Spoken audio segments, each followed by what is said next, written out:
चलिए दोस्तों, अब हम बात करते हैं आईसी एग्जेम्प्टेड कैटेगरी के बारे में, जो पर्टिकुलरली ऐसी कैटेगरी है जिनको आई कोड की रिक्वायरमेंट नहीं है। दोस्तों हालांकि ऐसी 3 ही कैटेगरी है, अदरवाइज हर किसी को आई कोड लेना होगा जो इंपोर्ट या तो एक्सपोर्ट करता है, इसमें कोई भी एक्सेप्शन नहीं है।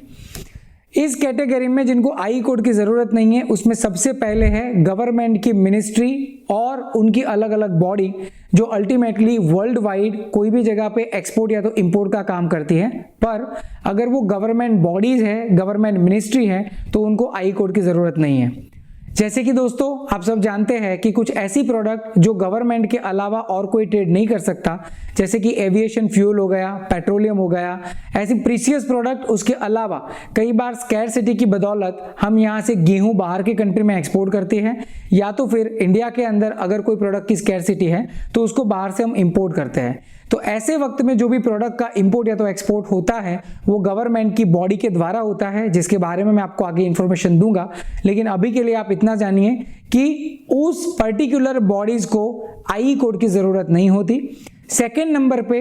अगर कोई बंदा अपने इंडिविजुअल यूज के लिए कोई प्रोडक्ट को इंपोर्ट करे या तो फिर सैंपल के तौर पे कोई प्रोडक्ट को एक्सपोर्ट करे तो उसके लिए भी आई कोड की जरूरत नहीं है। लेकिन वो इंडिविजुअल यूज पे आने वाली प्रोडक्ट जो है वो कमर्शियल नहीं होनी चाहिए। इसका मतलब आप अगर 1 या 2 पीस मोबाइल चाइना से या तो और कोई कंट्री से इंपोर्ट करते हैं, या तो यहां से मान लीजिए आप लो क्वांटिटी के अंदर कोई प्रोडक्ट को सैंपल के तौर पे एक्सपोर्ट करते हैं, तो बट ऑब्वियस है इसके अंदर आपको आई कोड नहीं चाहिए। पर ये इसके रूल्स एंड रेगुलेशन जो है इंडियन गवर्नमेंट ने जो तैयार किए हैं उसके हिसाब से इसके ऊपर कस्टम ड्यूटी वगैरह सब अप्लाई होता है जब आप इंपोर्ट करते हैं, या तो जब आप एक्सपोर्ट करते हैं तो कितनी क्वांटिटी या तो कितनी वैल्यू है, इसके ऊपर ये डिसाइड होता है कि इसको आई कोड की रिक्वायरमेंट है या नहीं। बट स्मॉल क्वांटिटी और पर्सनल यूज, इसको आप भली भांति जानते हैं कि इसका मतलब स्मॉल क्वांटिटी यानी जो आपकी रिक्वायरमेंट है उतना ही आप ये लाते हैं या तो उतना ही आप आगे बेचते हैं, तो इसके लिए आई कोड एग्जेम्प्टेड है।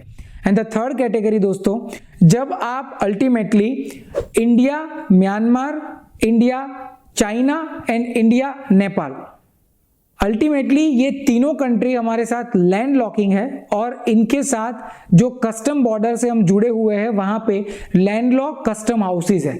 अब अगर आपका कोई प्रोडक्ट ये लैंडलॉक कस्टम हाउस से एक्सपोर्ट होता है या तो इंपोर्ट होता है और उसकी वैल्यू 1 लाख से नीचे की है, तो बट ऑब्वियस है उसके लिए आपको आई कोड की जरूरत नहीं है। पर दोस्तों